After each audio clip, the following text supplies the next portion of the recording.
Good morning. Good morning, everyone. Thank you. Thank you for being here. The topic I'm going to talk about today is corporate well-being.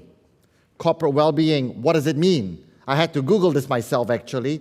For those who actually are in organizations, basically, and I think all of us are, whether you're working in a company, at church, or even in a family, it's a community of individuals. Well-being and corporate well-being is basically organizational culture 2.0, right? It's a big word, and it covers a lot of things. Organizational well-being perhaps covers your corporate culture. Perhaps it includes your emotional well-being, your mental well-being, and perhaps even your spiritual well-being. So let's go through that again. Spiritual well-being, mental well-being, even health, and how you engage with those that you work with every day, those you live with every day, your friends and your families. So well-being is a very big word, but for the context of today's conversation, I would like to narrow it down to corporate culture and corporate well-being. Usually it goes A, B, C, D, but I'm going to reverse it. I'm going to start with D, C, B, and then A. Kind of working my way backwards. D is defining what well-being is. C is the culture that we're trying to shape or influence. B is what are the potential barriers? I've identified 3 myself. And lastly, A, what is the action I can take? So we'll start with that. So the question I like to pose to those who's listening and those who's in the audience is, how can I shape my corporate culture? Perhaps even asking this question, who am I to shape my corporate culture? Maybe those are the 2 kind of anchoring questions to think about. How can I shape my corporate culture, the corporate well-being, or even maybe I'm not the boss. Who am I to shape this corporate culture? So let's think about those concepts in a little bit more, in a much more systematic and intentional way. The first is, how do I define what well-being is? Well-being. It's about being good, right? So if you have a way to describe corporate culture that's not a well-being corporate culture, this word that would be probably used are toxic culture. I think all of us can relate to that, right? Backstabbing culture, right? A culture of fear, a culture of punishment, and those are perhaps what I call a culture that's probably not very attractive for individuals to work in a company. So defining what is good well-being is important. On the other side of things, collaborative, a forgiving culture, a friendly culture, a culture that fosters camaraderie, a culture that you look forward to going to work and then you get energized at work instead of getting the energy sucked out. Those are what we call positive well-being. Fair? So I think the important thing about the definition is before I want to go and change the world, I should define what is good and what is bad. And that's not as simple as that. What is good and what is bad? How do I determine what is good and what is bad? And I encourage all of you to kind of have that conversation because in my mind, it's based on biblical truth. What is good and what is bad? In fact, you cannot define what is good if you don't know what is bad. And you cannot define what is bad if you don't know what is good. So the good and bad discussion is a healthy one that I encourage all of us to start to contemplate before even trying to change the world, right? Let's have the gold standards well established. So that is the definition. How do I define what is good, corporate well-being versus bad? Then that's D, and C is culture. Now, some of you may find this interesting or perhaps even disagree, but I believe culture is a lagging indicator. Let me repeat that. Culture should be an outcome. It's not an input, but it's an output. What do I mean? If you think about this carefully, First of all, the question I should ask is, what are my values, or what are my corporate values? Do I even know my company's values, apart from being in a website or on the front of the office? What are the company's values? Those values don't mean anything unless I can attach certain behaviors to those values. Fair? So it starts with values, and those values are defined by behaviors to those values. And then those behaviors are expressed in actions. Fair? Behaviors are what I do, what I say, how I conduct myself. And actions that are acceptable over time becomes culture. I think, so culture, well-being, in my opinion, is a lagging indicator.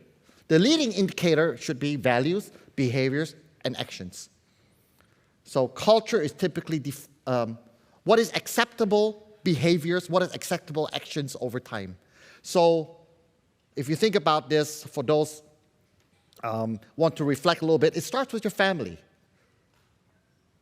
Being Chinese, growing up in Asia, respect your parents is an important part of our corporate culture, it's our family culture, and I think it's important for everyone in the world. Respect your parents, honor your parents.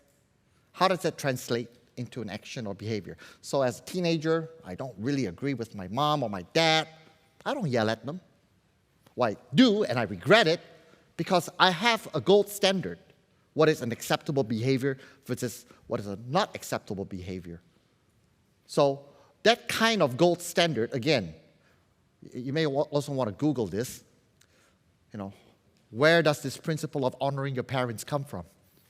Think about that and pause for a moment, right?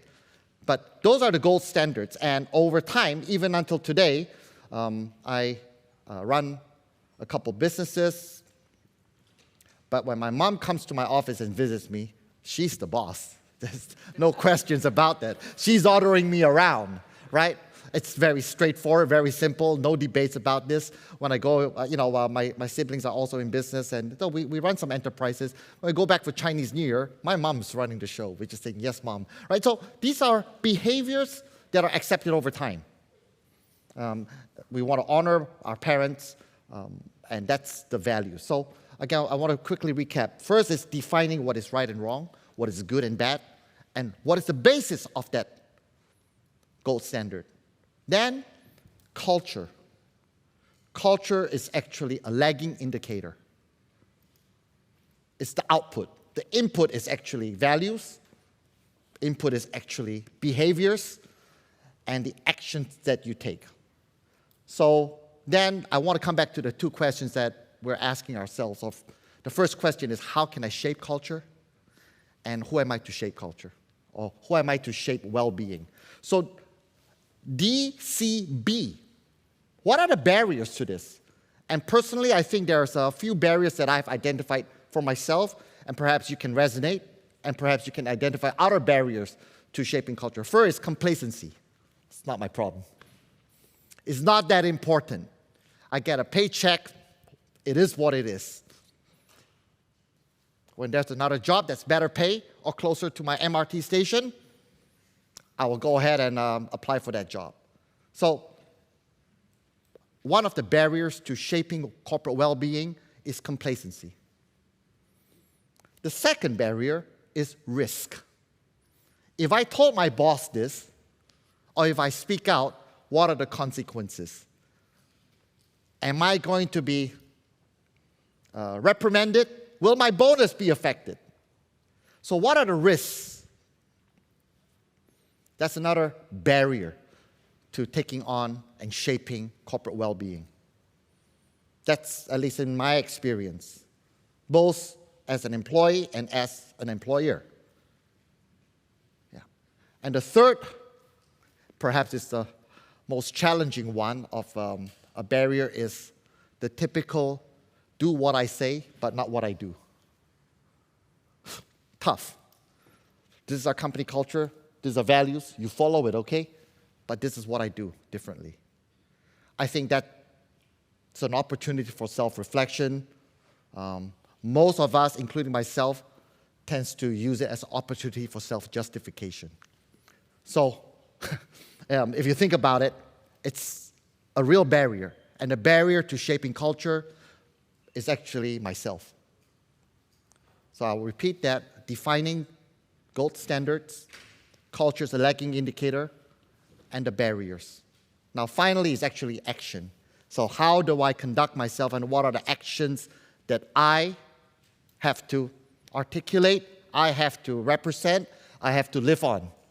And I'll start by saying, by sharing two mistakes, because it's easy to talk about the right things. There's some research which is being done by saying, if people ask you, how was your week? Most of us would be thinking, you know what, it was really tough. Actually, there could have been 100 positive things in that week, but we remember the one or two that's really challenging, right? So we tend to have that pessimistic and negative kind of approach. And I want to encourage us, perhaps, we should focus on the positives as well.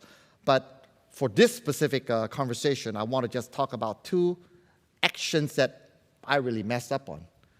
And I consider myself a nice person. I consider myself a very open-minded person and someone who listens well. My wife reminds me I don't. yeah. Almost every day. But I said, oh, I'm a good listener. You're not listening to me. But, right. But I remember about 4 years ago, I was walking. It was a long week, very tired. We were a big project. There was 2 people left in the office around 7 p.m. I was really tired. And I asked my colleague, I'm his supervisor, hey, show me what you've done. We're ready to roll this out. He showed me. I quickly scanned, and within 20 seconds, I just, why do you always give me, and I remember those exact words, why do you always give me bull work? I'm out of here. Fix this.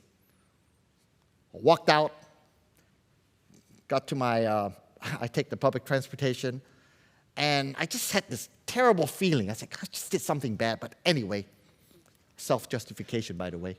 So I just said, it was terrible work. I'm just trying to justify myself, but there's this nagging feeling that I didn't really act it appropriately. Remember, it's about values, barriers, and then my action.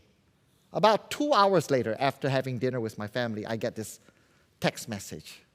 Dear Carl, I hope you're not angry, but I want to make a point.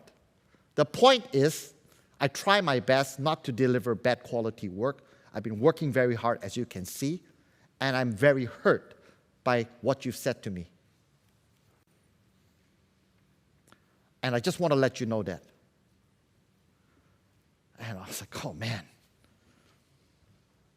I didn't reply, prayed, and I replied, I'm so sorry. I'm going to have a chat with you tomorrow. It was a Saturday. Contacted the person, apologized, and I said, look, I owe you lunch here. I did not act, my actions did not reflect the values that I try to subscribe. And I'm the employer here. I've got a list of values in my website, and I failed. I failed him, and he said, I'm glad actually you didn't fire me, because I was shaking when I was writing the text message to you, right? So I want to just say that, look, it's hard to shape culture, but the example right there, I want to impress upon you, you don't have to be the boss to shape culture. As an employee, as a participant of an organization, you have the opportunity to shape culture, to shape corporate well-being. Everybody here, if you ask yourself, who am I to shape well-being? You've been equipped. You've been equipped by ethical and moral standards. Now, as a leader, for those who are leaders, whether it's in your family or in your organizations, I encourage you to create an ecosystem.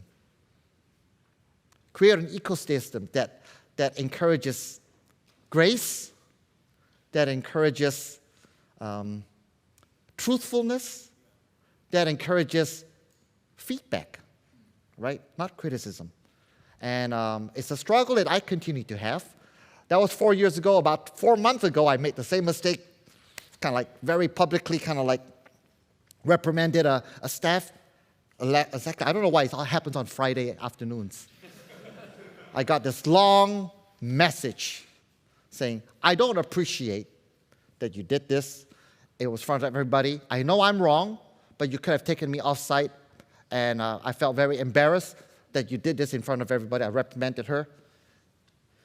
Same thing, I saw it. I said, I'm not going to report it because I'll get very agitated. I prayed, went back to sleep, and then on Saturday morning, I wrote back to her and says, I apologize. I did not honor you. I did not honor our company values, and my actions didn't honor God. So I give you permission to correct me when I'm wrong. She replied, you owe me a steak lunch. So, yeah. So the conclusion is this. Corporate well-being. Well-being is an outcome of actions. I would encourage all of us to be perhaps a little bit more discerning, perhaps a little bit more mindful about how your actions shape the corporate culture. And the corporate culture is actually defined by some gold standards.